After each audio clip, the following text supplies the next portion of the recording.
En fait, Carlo Ratti, une des raisons pour lesquelles il a pu être avec nous aujourd'hui, c'est parce que nos partenaires du ministère des Relations internationales et de la francophonie nous ont pas mal aidés pour aller le chercher et puis pour permettre qu'il vienne. Donc on a Daniel Lacroix qui est directeur exécutif de l'Institut de la diplomatie qui va faire ma job en fait. Moi cet après-midi vraiment c'est relax comme et qui va présenter Carlo Ratti pour moi. Merci Daniel. Oui, merci beaucoup. Ça me fait très plaisir d'être avec vous pour avoir l'insigne honneur de présenter notre conférencier d'aujourd'hui qui va évoquer les humains, la technologie dans les villes du futur.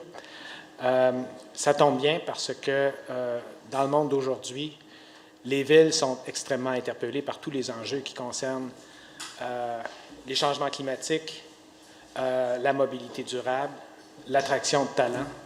Et on parle beaucoup de globalisation, alors des enjeux globaux qui sont évidemment intégrés par les gouvernements supérieurs. Ils sont mis en œuvre par les villes et nous reconnaissons ce rôle fondamental. Je sais que plusieurs d'entre vous, à titre d'experts, à titre de consultants, travaillez avec les villes, avec les municipalités régionales de comté, avec les collectivités locales. Et c'est pour ça qu'il me fait plaisir, avant de présenter notre invité, de faire un 2 minutes du commanditaire. Alors, nous appuyons l'action internationale des villes parce que nous trouvons justifié qu'elles aillent quérir les meilleures pratiques là où elles se trouvent et puissent accueillir au Québec des événements structurants.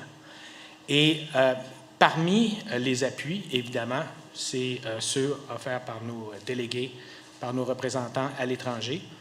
Et pour qu'ils soient convenablement outillés sur ces enjeux, on a décidé d'appuyer Numana à hauteur de 35 000 $ pour produire du contenu sur les principaux éléments propres aux villes intelligentes ou du futur, soit les industries créatives, la mobilité, les technologies vertes et évidemment les infrastructures.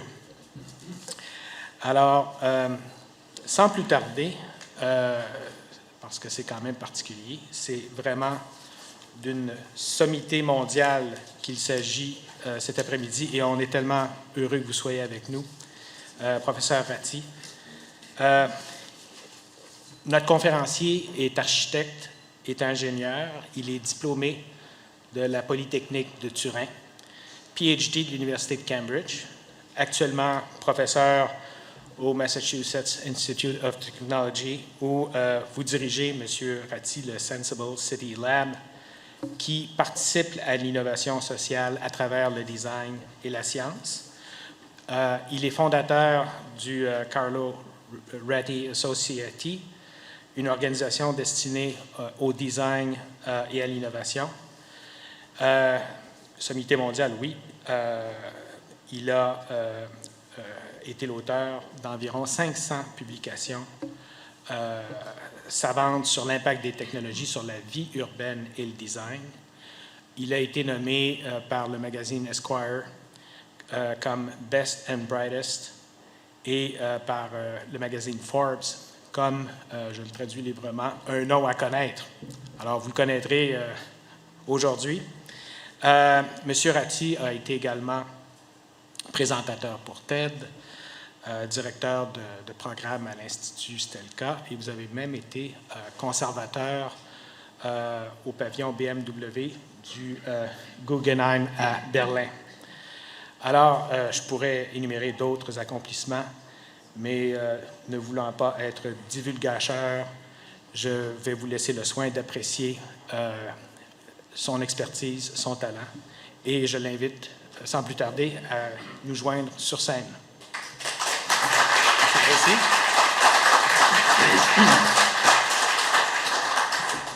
Merci. Merci beaucoup à toutes et tous. Ne croyez pas à tout ce que dit la presse. Don't believe news. There's a lot of fake news. But thank you for a beautiful introduction. And sorry, my French is not good enough for doing the whole presentation, so I'll speak in English. I want to share with you some of the work we're doing at MIT, mostly a Senseable City Lab. And I'll be around 45 minutes, and then we have a bit of time to talk and have a conversation together.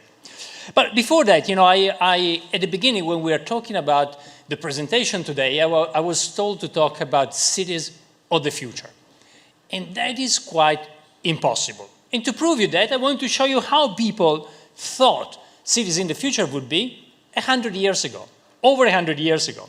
So this is a vision for the year 2000 that actually was presented by a number of French artists and illustrators between 1899 and 1910. And they got something right. They saw, for instance, mechanization in agriculture coming. They saw Roomba, the little robot cleaning our homes. That's how they imagined it. But also they got some things terribly wrong. According to them, I would have come to Montreal today using a whale bus, and the police in our skies would move like this, which is even with your wildest drone fantasies, you wouldn't imagine something like this. The point I'm trying to make is a point that was made beautifully by Karl Popper, the great philosopher, is the fact that the future is open, it's not predetermined, and hence, it cannot be predicted. So, except by accident, as you just saw. So the possibilities that lie in the future are infinite. And really, the way then to look at the future, to build the future, is to use design. Design is the way to look at the present and see how it can be turned into something different. Well, that's what we're passionate about design. We focus mostly on cities. Why cities? Well, cities, I mean cities at the city scale, at the neighborhood scale, at the building scale with our design office. But basically, just remember 4 numbers about cities, 255, 75, and 80. Cities are only 2% of the surface of the planet. They're 55% of the population, 75% of energy consumption, 80% of CO2 emissions. So if we can do something to make our cities a little bit more sustainable, that can be a big deal globally. And what can we do? Today there's a beautiful new condition. This morning the discussion was about the metaverse, but somehow, even before looking at the metaverse, let's look at what's happening in cities. Here is the bits and atoms coming together, is the digital and physical worlds converging, and that creates a new incredible potential to look at data, to understand cities, to design them in a different way, but ultimately also changing the way we inhabit them. So I today divided into kind of 4 little chapters. The first thing is about flows. Clearly, through data, we can look at flows in different ways. I wanted to start with a very old project. It's one of the first projects we did at the Senseable City Lab. It was around 15 years ago. This was a pavilion we had at the Venice Biennale. And for the first time then, this had never been done in the city at the time. We used data from cell phones, no smartphones, cell phone at the time, before the iPhone. So data from cell phones, from taxis, from buses. We collected all the data in real time and trying to explore how we can describe the city again in real time. This is one of the papers. There's many others. Some of the things that happen. This is now common if you just open, any type of Google map. You have real-time data from the cell phone network at the time. As I said, it was the first time, so some of the research, some of the papers, some of the patents from that time are still used today. That day, something quite interesting happened. Sorry, let me start the video. That summer, I mentioned 2006, something quite interesting happened as well while we were monitoring this. I said it was at the Venice Biennale. We are collecting the data from Rome, the Italian capital. The data was sent to MIT, analyzed and visualized, and sent back to Italy in near real time. Well, this summer, as I was saying, was the summer of the soccer World Cup. And as you might recall, actually France and Italy were playing in Germany. And sorry to say, Italy won. Look at what happened in the city of Rome that day. So this is the city of Rome. You see the Colosseum, the river. This is before the match. You see it at the top. People moving in the city here and there. Then it's the early afternoon. And in a moment, the match begins. Silence. Nobody talks anymore. France scores, Italy scores, half-time. People make a quick call. And then second half, first overtime, second overtime, a famous headbutt by Zidane in a moment. And finally, Italy won. And then you see, that night how people move, where people go in the city and so on. But that was kind of, the first time that we could actually, through data, look at the city, not only the physical city, but other dimensions of the city that, it would be impossible to analyze without this type of data that's really connected with life and with our bodies, the data that we, because of the phones, we carry in our pockets. And I wanted to share with you, for instance, some interesting questions we can look at with this type of data. What you see here is actually an old book by Zip, who did a lot of great research on cities in the mid-20th century. And last year, 2 years ago, for instance, we discovered a universal law of movement in cities. This was the article. I put the articles in case somebody is interested in looking a bit more in detail at that. And again, what we discover is actually something that could have a lot of impact in the way we design, develop our cities. Thank you.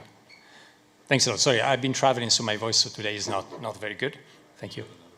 Yeah.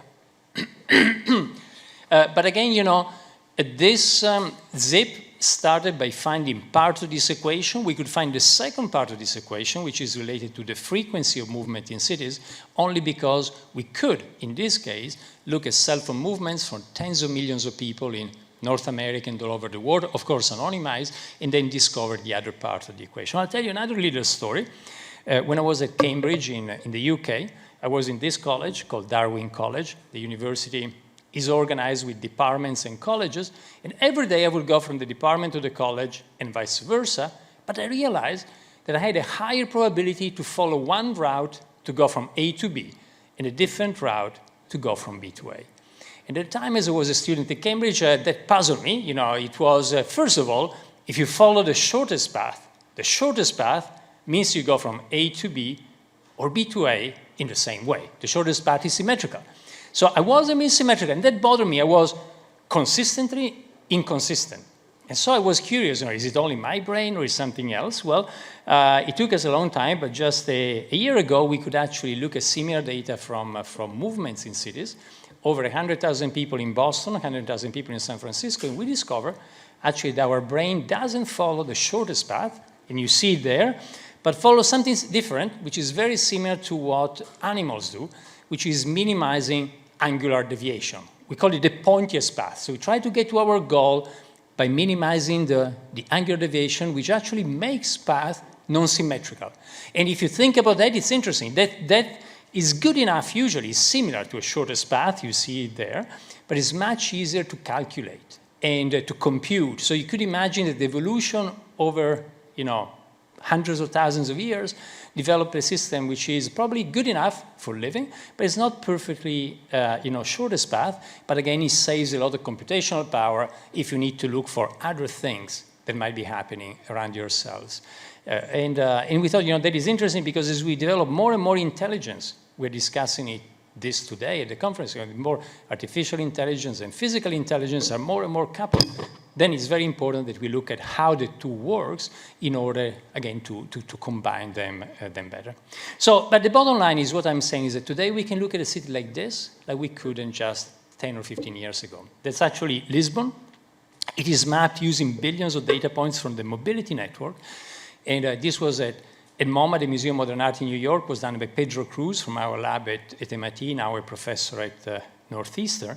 But again, this is only possible thanks to all this wealth of digital data on our cities. And I want to give you a few other examples of what can be done with this. For instance, if you analyze, again, mobility data. This is taxis. This is New York. Which place is this in New York? Any thoughts? No? Yes? Sorry? Times Square? Times Square? No, not Times Square. Look at the shape.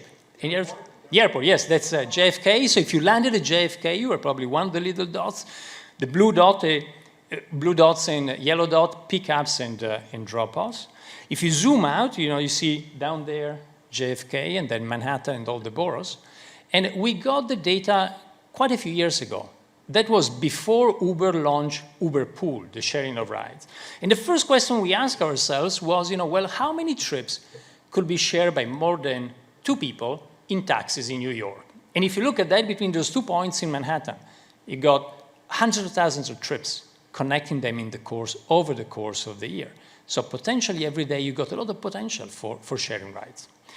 Now, when you got big data, however, you cannot use traditional mathematics often you need big math or new mathematics. So again, the standard way to solve this from a mathematical point of view would be linear programming, but it doesn't work when you go so much data. So we developed another approach based on network science. We call it shareability networks. You see them here. And actually what we discovered, that's in the graph there at the top to the left, is that in New York you could take everybody to destination when they need to be there, give or take a few minutes. You see there, just a delay delta on the x-axis, the delay by just 1, 2, or 3 minutes. But actually with 40% less vehicles than what we have today. And the interesting thing, after we did this, we got a call from Uber. We started the first collaboration between MIT and Uber.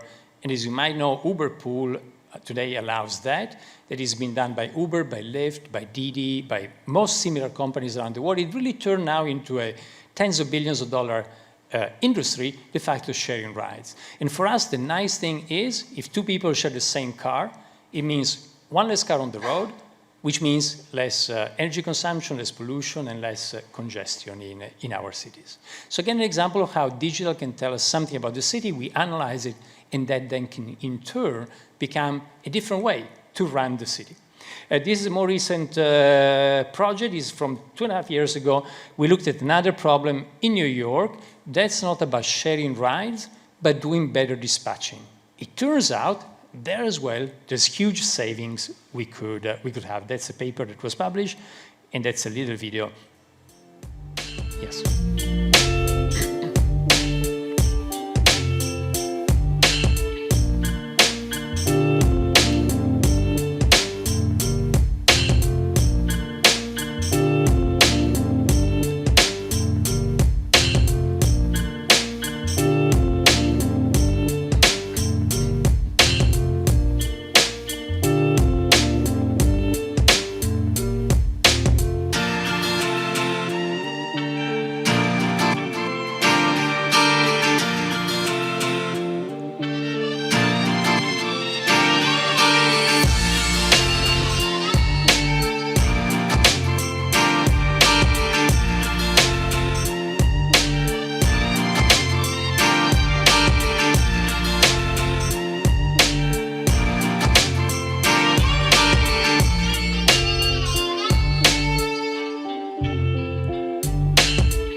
So still looking at flows, again, here is in more detail the paper. Still looking at flows, I want to finish with another project. There's many more we are doing at the lab.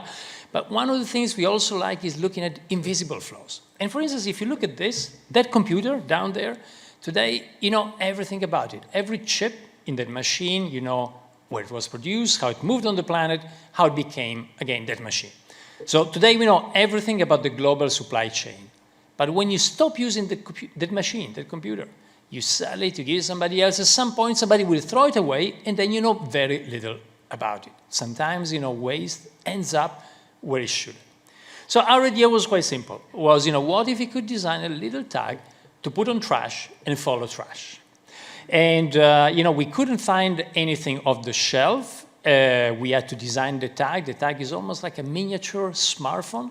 But your smartphone, what it does, it transmits huge amount of data for a limited time, 1, 2, or 3, 1 day, or, you know, a few days. In this case, you want to transmit very little data for a very long time. So just like a smartphone, but designed in a different way. And then we, you know, did different tests in order to make sure that the tags wouldn't be broken and so on. And we did a main deployment. Here you see some of the, this is the first deployment we did now quite a few years ago.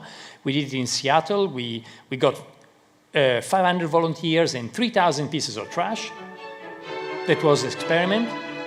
We put a tag on all the pieces of trash, 3,000 tags. Anything from computers to electronics to banana peels.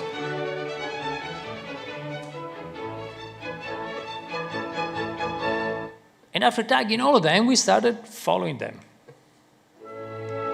So that's 3,000 objects, the day of deployment in Seattle. After a couple of days, you see some of the main landfills next to Seattle. Actually, a big surprise.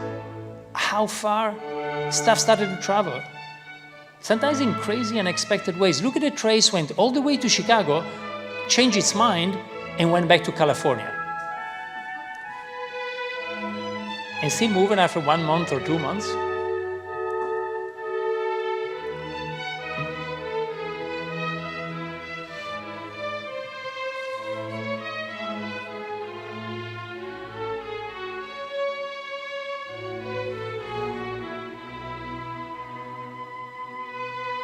We thought the Farewell Symphony was the appropriate music here.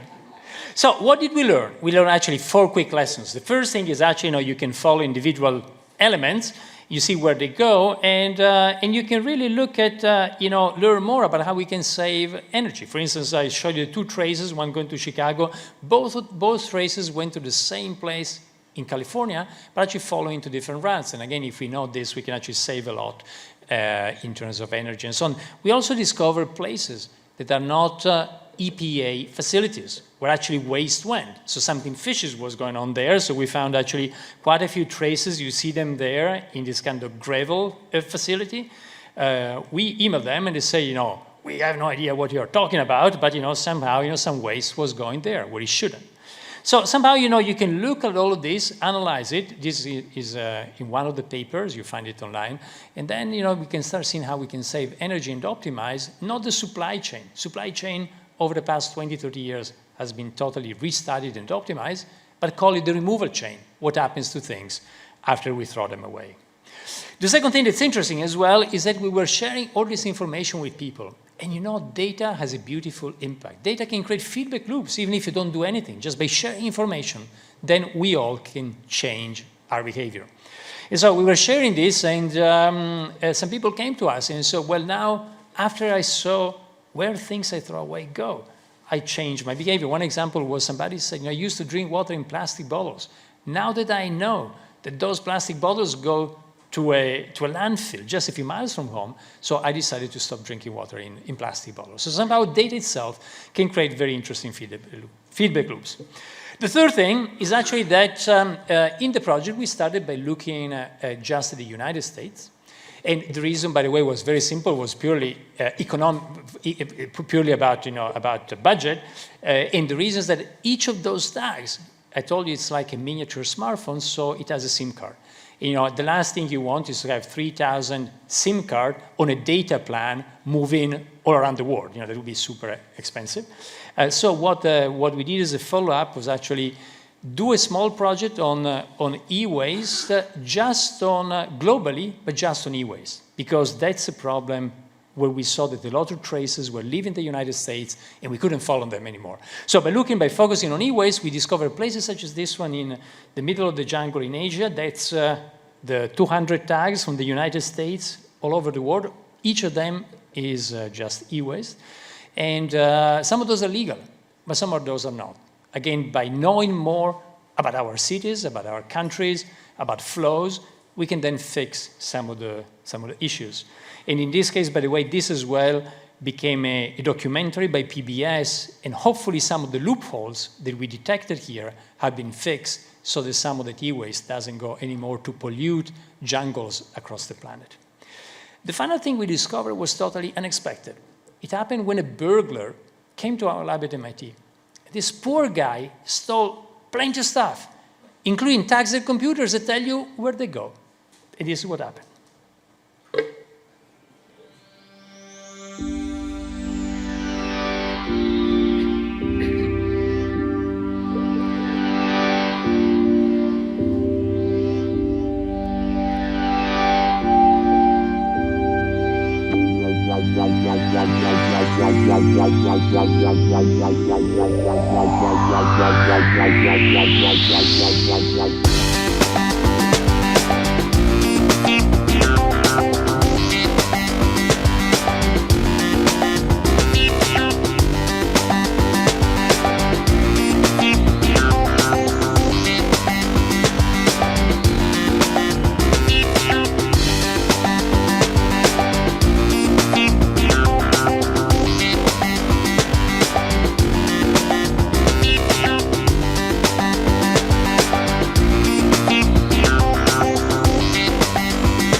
All right, so those were a few things about flows and how we can look at flows in different ways. We've got many more projects, but if you want, we can talk about it later.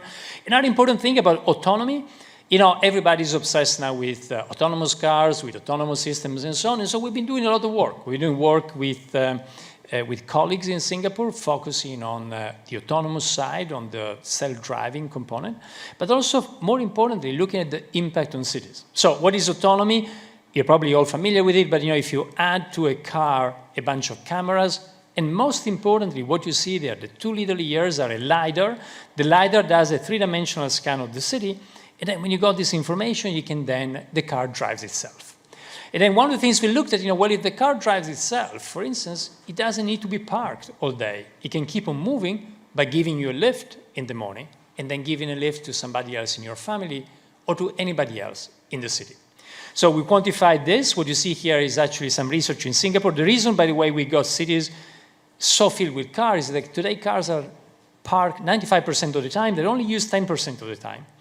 And so we looked at Singapore. In Singapore, you got 1.4 million parking spots. But the idea is that if you move to self-driving, like Singapore is determined to do, wants to be one of the first cities to fully embrace self-driving, you can go down by 70 or 80%. I said 70 or 80. We have two papers with different hypotheses, looking at how we could save. This one is 80%, the latest one from a couple of years ago. The other thing is about, when you got cities, when you think about cities and self-driving, well, traffic lights arrived in our cities when cars arrived in our cities. But if you got an intelligent system where every car knows where it is and where all the other cars are, you don't need to stop anymore. You can keep on going, just avoiding collisions, like this. Don't try it yet. I showed this in Naples, in Italy, and they told me, so what is new here? Well, I'm Italian, so I can make such politically incorrect jokes, but I need to tell you that actually I can show you evidence from a former Italian minister who said that in Milan, traffic lights are instructions, in Rome, they're suggestions, in Naples, they're Christmas decorations. Anyway, when you look at this, again, there's a lot of nice mathematics you can develop. This is what we did. We look at queuing theory and expand the queuing theory. You find it in this paper if you're interested. But again, it's about how we can reprogram our cities, especially with new technologies coming in, as we are seeing. A couple of things. Today, I'm not showing you much work from our design office. But just a few examples. This is something we did for Google when we're looking at what is the consequence of self-driving on streets. And then you can imagine roads that in the morning they use like this, or midday when it's not rush hour, you can reconfigure them. So we can start looking at how the city also responds from an architecture point of view. This is a piece of work we did for the city of Paris. It was part of a big competition that we won called Réinventer le périphérique. Four of us won it, 14 won it. We were one of the winners.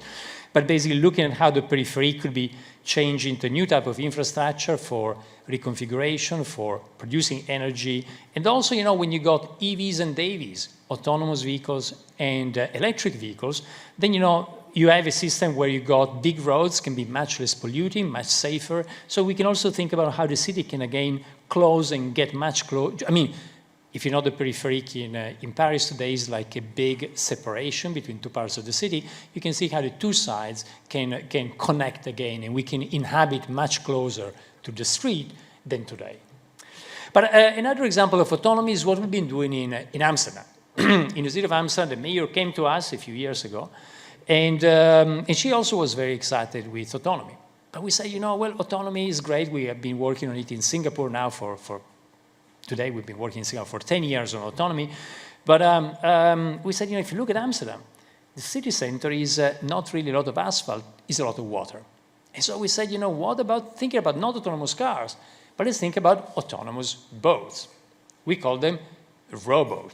What can you do with a rowboat? With a rowboat, well, you can use it to move things around, to move people around, to monitor air quality, water quality, but also think about like a dynamic architecture where you can do a temporary bridge when you need it, or a temporary stage for a concert, which, by the way, is nothing new, is what the city of Venice has been doing forever.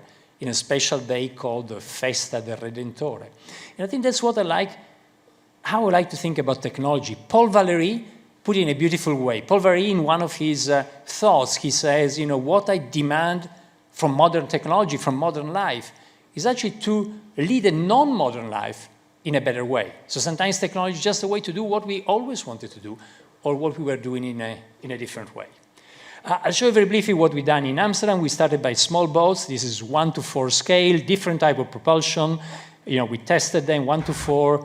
Here they are in the canals in Amsterdam.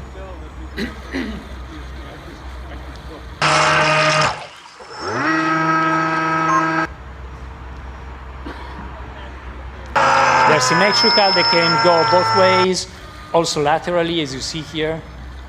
Very controllable. This is a small one.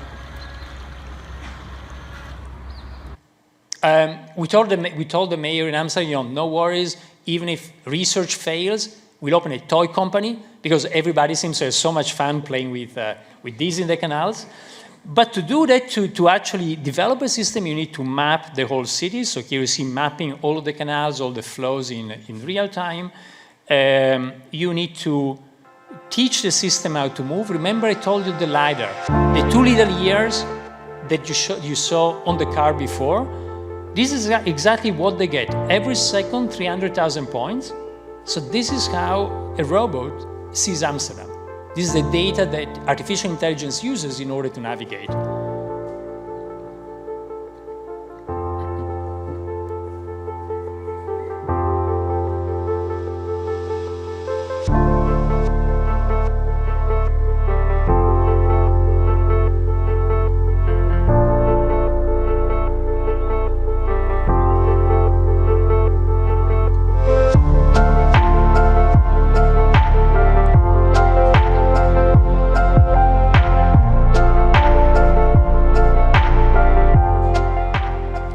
And then again, you know, this is the input, and then the intelligence system uses it in order to move. So here you see actually the small boat in the MIT swimming pool. You know, this is what we use the MIT swimming pool for. Looking at different type of obstacles. So you see the little boat moving with the LiDAR. Also very complex obstacles. Very unpredictable. This is Wei, was one of our postdocs.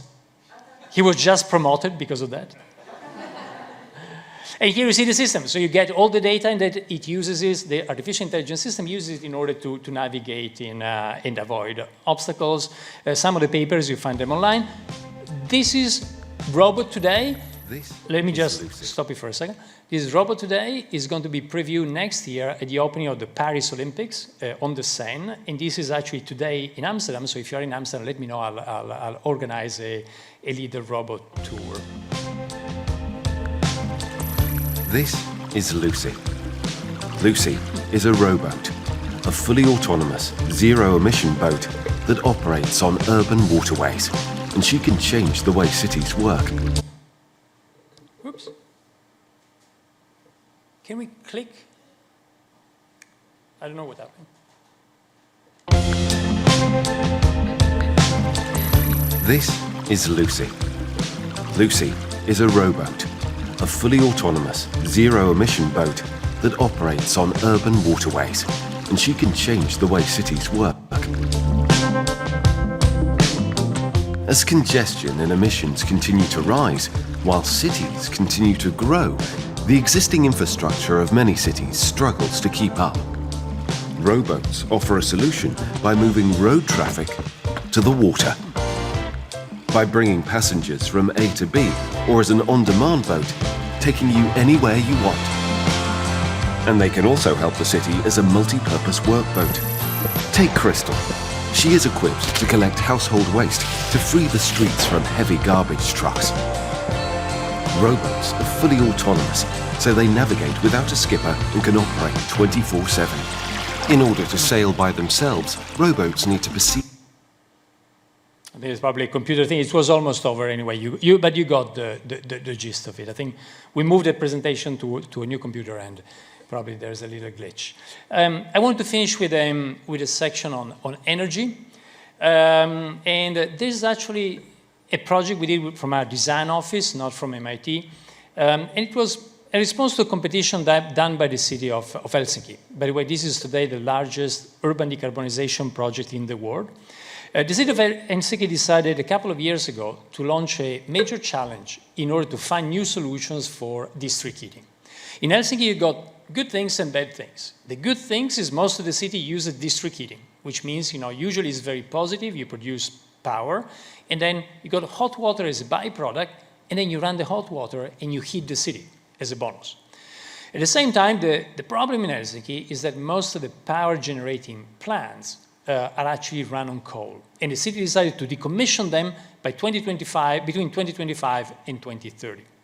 And so the mayor was looking for new solutions and did something quite brave. Cities usually are not, the procurement in cities usually is not really what optimizes innovation. Usually cities, what they do is look at best practices.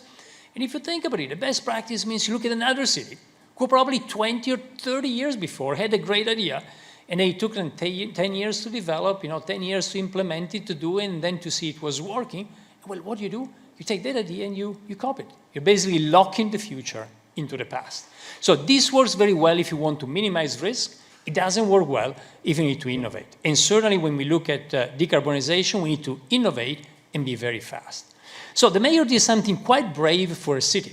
I didn't even know cities could do it, but it turns out you can do it with existing procurement rules, for instance, in Europe, like in Helsinki.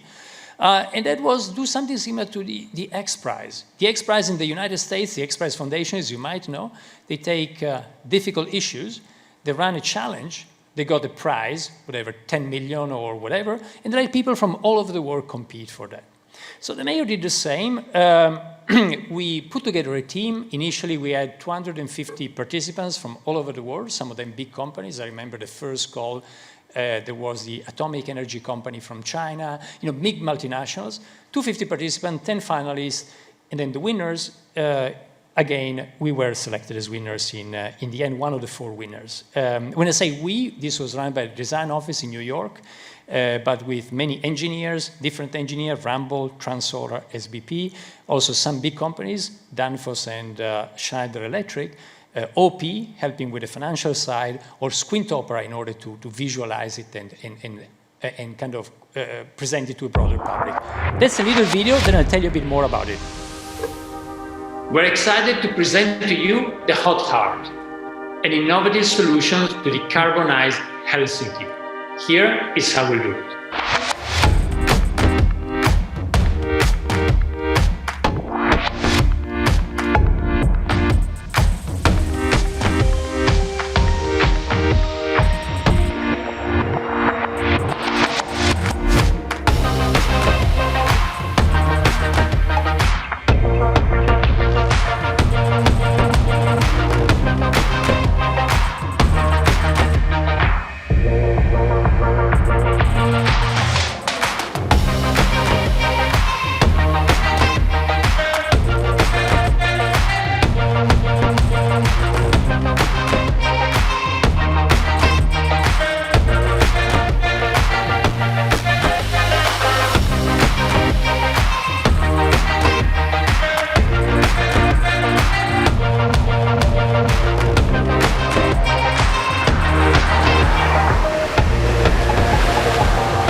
Just in a nutshell, how the system works, again, when you look at energy globally, there's good news, again, and bad news. What is the good news is what you see to the left. That's the price for renewables and how fast it is going down. What you see to the left is, for instance, wind power. Wind power today, wind power or solar power Around the world, you can produce 1 megawatt hour. 1 megawatt hour is the main unit of energy. You can produce it for anything between $10 and $30. Now, at the same time, the bad news is what you see to the right, is that if we move to renewables, then we got a lot of intermittency. Sometimes you got a lot of sun, sometimes very little sun, sometimes a lot of wind, sometimes not much wind. In Helsinki, for instance, wind is a primary renewable you could use, but during the winter when it's very cold, sometimes you got 1 week or 2 weeks actually without wind, with beautiful sky, very cold, a lot of blue skies, a lot of radiative energy goes away from the earth, but again, very little wind. So storage and intermittency is very important. Well, you might say, sure, we got batteries, why don't we use battery to store? And yes, we could use batteries, but remember, 1 megawatt hour will cost you $10 to $30 to produce, US dollars to produce. 1 megawatt hour to store with batteries today will cost you around 200,000. So 10 to 20 to 30 to produce, 200,000, 1,000 times more just to do the storage for the same megawatt hour. And the problem is batteries are not going down in price very fast. And also, as you know, batteries means a lot of minerals, a lot of impact on our planet as well. So our idea was something that, if you are an engineer, would be like a crime. You could say like a thermodynamic crime. Why a crime? Because you're taking electricity and turning it into heat and then store it as heat. But at the same time here, we really need to have heat in the end for the city. So we realized by doing the calculation, if you actually turn the battery into a thermal battery, storing heat and not power, then the cost is not $200,000 per megawatt hour, but it's closer to $200. And then everything changes. So the system is like this. So you got production to the left, you got the hot heart in the middle, this kind of system of floating reservoirs using water to store heat. And to the right, you got the district heating system. So basically you run the hot water into the system in order to heat the city. With two additional benefits, as I was saying before, you saw it in the video. The first one is when you're doing this, you're doing a favor to the whole grid, and that has a value. So you're optimizing, equalizing the whole Finnish grid. And the second thing, because it's beautiful places floating next to Helsinki here. And so what to do with it? A lot of people were saying, okay, let's do a new neighborhood, floating homes or so on. You get these kind of floating islands. They're not moving around, they're fixed, but in a place where you can do something. Our idea was, how we can do something for citizens. Again, if we're going to decarbonize, we need to be on board altogether, so why not to make the infrastructure accessible to people from Helsinki, from Finland, from all over the world, from tourists, so that becomes something where we can all be part of a project, we can all learn about it, about decarbonization, urban infrastructure, so it's a way to bring people together for this. I will not tell you much about the location of this. We did a lot of work in order to see what's the best place to have it. You saw it in the video, this kind of, in order to, as I was saying, to bring people there, we created 4 biodomes. And so that's the idea, that's rendering of the floating batteries, the floating reservoirs, with a different type of experience inside. We said, what about creating like this beautiful, tropical climate in Helsinki with almost nothing, just need to cover and insulate one part outside, and you can create a great biodome, again, with intent to bring people there in order to learn about decarbonization and climate change. So the other interesting thing, when you do this, you want to use, the first rule to be more sustainable is to use very little material. And actually, one of the most efficient things is actually a bicycle wheel. And this has been used before in structural engineering, for instance, by Jörg Schleich, a great structural engineer in the 20th century. And the way the reservoir is done is very similar to a bicycle wheel. You can do it in a very simple way by using the pipeline element modules used for pipelines, like oil pipelines, curved, and then using this kind of pre-stressing system, very similar to what you have on your bike. So just in a nutshell, that becomes a way to rethink district heating, can be done by 2030, the deadline by the city to decommission all the coal power plants. You can store all the heat that you need during the year in Helsinki. That's 6,000 gigawatt hour. Remember before, 1 megawatt hour is the main unit. That's 6 million that units, so 6,000 gigawatt hour. At the beginning, when we started, we thought, okay, this is great. The mayor wants to decarbonize. Well, citizens, we need to pay a higher price or to pay for the difference for the investment. Well, it turns out you can do all of this, and based on numbers, we're now working on the first prototype. Based on the numbers we have now, and this is before the Russian invasion of Ukraine. Now the number seems to be even better because everything else has been spiking up. They should be able to pay 10% less than today, so a cheaper price than today.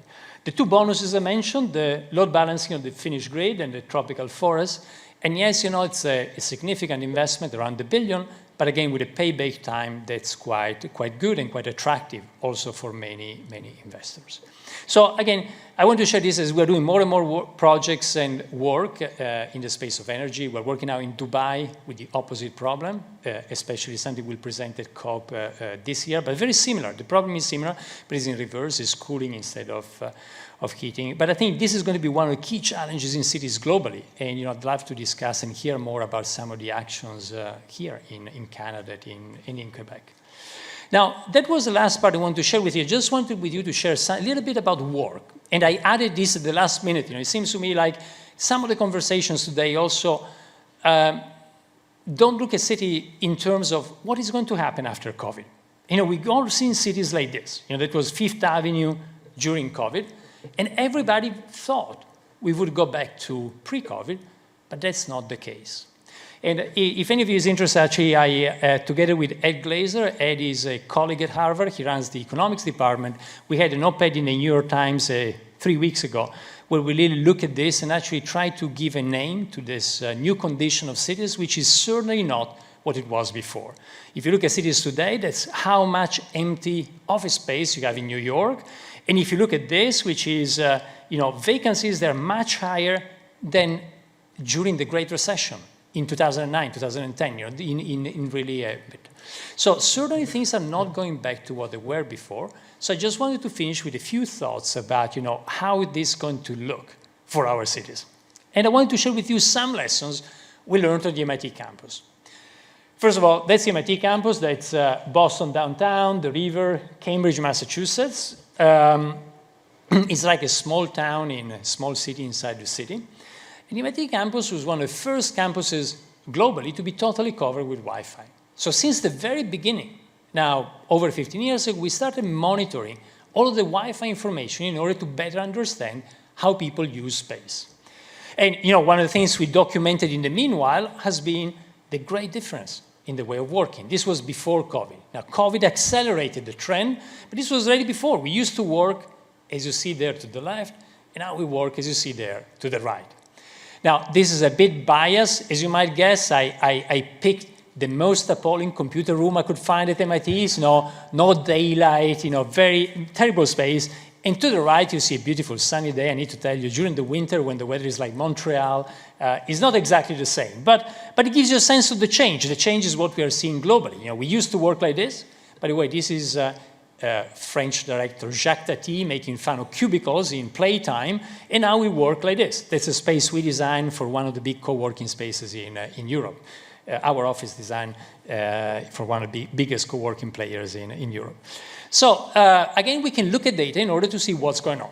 So we started monitor first all the Wi-Fi data. You see it here. You see the bubbles, how many people you got. You can look at the heartbeat of MIT. That's actually at the top. If you look at that, that's Monday. So on the x-axis, you got the week, Monday, Tuesday, Wednesday, and so on.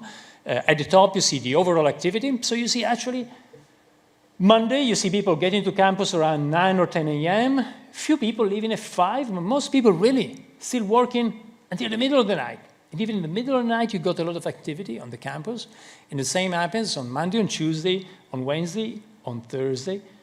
Not on Friday, like all over the world, activity slips away quite quickly. And then Saturday or Sunday are almost like 2 normal days. With something quite interesting. Look at Sunday night around 9 p.m., you got a little dent.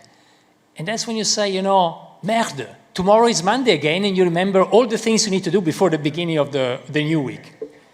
So anyway, you can do this. You can analyze this for every room. You can use AI to analyze this. It's just a Fourier transform to look at the frequencies, but you can analyze it. We were doing this before COVID. And just before COVID, after talking for 2 years to the MIT ERB, ERB is the Ethical Review Board in order to get approval for projects that might have an impact on humans and so on, we managed to find a way to anonymize also email data and to collect email data not to know anything about who's sending or the content, but just the network of connectivity. So you know how we connect on the MIT campus. So we started collecting the data just a few months before COVID. And that was the COVID emergency. Basically, that's 2020, before COVID. And then March and April, on the 20th of March, 2020, the MIT campus went on lockdown. And you know, that is the experiment, the sociological experiment, the experiment in economics that you can never do. You take one variable, you remove it, and then you put it back again at the end of lockdown. So here we could actually look at the impact of lockdown on the way we communicate on our social network. It was an experiment, not what we wanted to do. We wanted to study something else, but COVID provided, again, the ideal experiment that one can never do, which is take a variable, remove it, see what happens, and put it back, see what happens. So before the COVID emergency, just if you look at the network, just by plotting it, this is not analytics yet, it looks like this. And then when we go into lockdown, already looks very different. Just visually, it's not the same thing. And we looked at many things to see what has changed. And then we discover what actually the difference is. To tell you the difference, we need to go back to a very interesting definition in sociology. If you take all your contacts, you can classify them in two bins. One are weak ties, one are strong ties. It doesn't matter how much, if you really talk to them a lot, if you're very connected. No, it's not about that. But if you look at it here, so basically strong ties is you got person A, person B, A and B are also friends with each other. And then call them a strong tie or strong contact. Then you got weak ties. So a person, C, who's not a friend of your friends, but still can be a very good friend, but is not part of your circle of friends.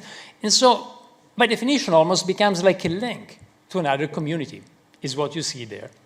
So you divide them into two classes, and what was discovered now 50 years ago, in 1973, by a great sociologist called Mark Granovetter, he's still a professor at Stanford today, in this paper called The Strength of Weak Ties, he discovered how important weak ties are. In a nutshell, if you got strong ties, usually we keep on repeating the same information. You're at dinner, you're with friends, and friend of friends. And information goes in circles, keeps on moving around. You easily end up in an echo chamber, into a place where we keep on repeating, telling each other the same story. But actually what Granovetter discovered is actually that weak ties are very, very important for creativity, for getting access to new information. Really, they're bridges to a new community. Weak ties usually are people, again, they're not part of our inner circle of friends, and they usually expose us to new ideas. They're part of they bridge us to a new network. Well, you probably understood what is going on. That's a paper that came out last year in Nature Computational Science. And then basically, if you look at this, is weak ties on the MIT campus. That's exactly the 23rd of March, 2020. And actually, the number of weak ties goes down almost 80%. So somehow, yes, we can keep on working, we can go on Zoom, but somehow this doesn't work in the long term. And if you look at this, that's an overall MIT network. It looks almost like a brain shrinking, where actually little by little we lose weak ties, and the connectivity doesn't work anymore as before. So I just want to tell you this because the big question on everybody's mind is what's going to happen with office space, with cities. Well, this tells us that physical space is still very important. I don't think we're going to go back to the city pre-COVID. I think we're all spending, I guess, much less time in our offices. We are, organizing our lives in a different way, in a more flexible way, maybe spend a bit more time at home, in the countryside, and then, commuting less, but still, physical space is important, and I think that's the reason we're all here today. Thank you.